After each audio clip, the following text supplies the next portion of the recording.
यह हरकत, ये जो कुर्सी है चीफ मिनिस्टर की, उसमें शोभा नहीं देती है। वो प्राक्तन हो चुके, बस छोड़नी चाहिए थी बस। ममता बनर्जी का त्यागपत्र नहीं देना उनका कितना बड़ा अपमान हुआ, उसका समझने का बोध शक्ति उनको नहीं है। माननीय राज्यपाल उनको कमेटी जो है इसको डिसमिस कर दिया है।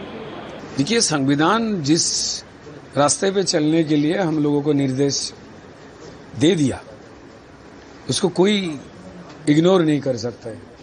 चाहे आप हो, मैं हूं, या मुख्यमंत्री हो, या कोई भी विधायक मुख्यमंत्री, कोई भी सरकारी या बेसरकारी जो भी है, संविधान में लिखित जो चीज है उसको कोई इनकार नहीं कर सकते।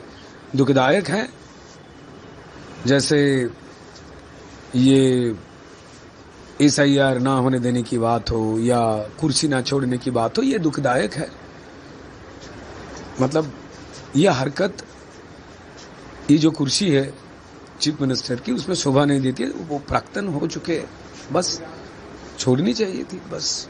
कल जो घटना घटा है, जिस मामले में तो जो PA जो था उनको गोली मार दिया गया और ड्राइवर भी घायल, इस पर क्या बोलेंगे? इस तरह चुनाव के बाद जो परिवर्तन हो रहा है। देखिए, बंगाल के अवाम, बंगाल के पूरा जनगण इस घिनौनी जो हरकत है, किन लोगों ने करवाया, कैसे हुआ, ये सबको मालूम है। तो ये जो क्रिमिनल राज है वो खत्म होना चाहिए, सिर्फ दिमाग से नहीं, दिल से। और भारतीय जनता पार्टी का नई जो सरकार आने वाले हैं, वो ये स्थिति और पैदा ना हो, उसके लिए जागृत हैं। हम लोग विचार व्यवस्था के ऊपर आस्थाशील है। हमारा जो पुलिस फोर्स है वो न्यूट्रल तरीके से नए संहिता का जो है उसका सम्मान रक्षा करेंगे, ये हमारा विश्वास है। ममता बनर्जी का त्यागपत्र नहीं देना उनका कितना बड़ा अपमान हुआ, उसका समझने का बोध शक्ति उनको नहीं है।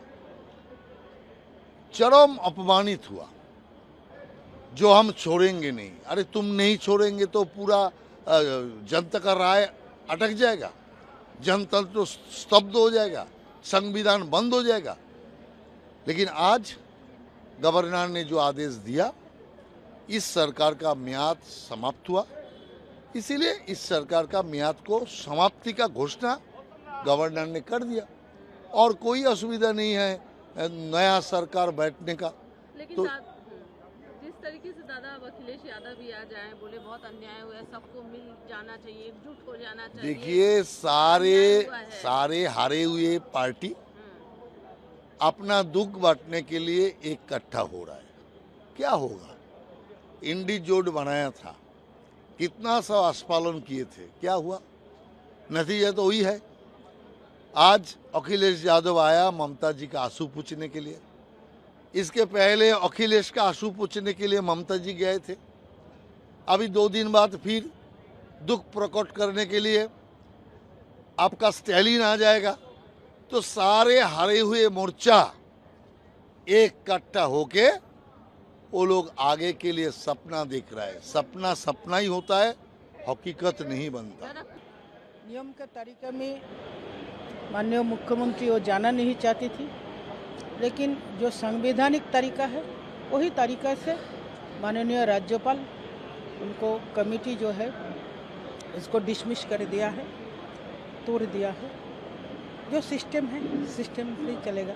लेकिन दीदी तो कह रही थी कि मैं इस्तीफा ही नहीं दूंगी, मैं जाऊंगी नहीं। आप क्या करेंगे? ये कोई बचपने की बात नहीं है, ये बच्चे जैसे हरकतें नहीं चलते हैं। इतना बड़ा मैंडेट लेके भाजपा आए हैं, उनको अगर कहना था तो जब तक काउंटिंग हो रहा था उसी समय कह सकती थी। लेकिन ये बच्चे जैसे बचपनिया राजनीति में, इतना बड़ा देश में, इतना बड़ा राज्य में नहीं चलते हैं।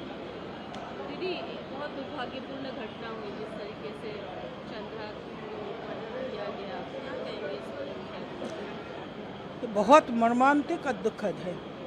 देखिए, जो हमारे अब तो सहायक होते हैं, जो PA PS होते हैं, ये तो पॉलिटिक्स से इनका कोई नाता नहीं होते हैं। ये सरकारी काम में सिस्टम को देखते हैं, इसके साथ पॉलिटिकल कोई ताल्लुकात नहीं रहते हैं। इस तरह से ऐसा इनका हत्या अत्यंत अमानविक है। और पश्चिम बंगाल का स्थिति क्या है, किस परिस्थिति में भाजपा को जिम्मेदारी लेना पड़ रही, इसको सुधारने में कितना समय लग सकते हैं, ये अनुमान चल गया है कल।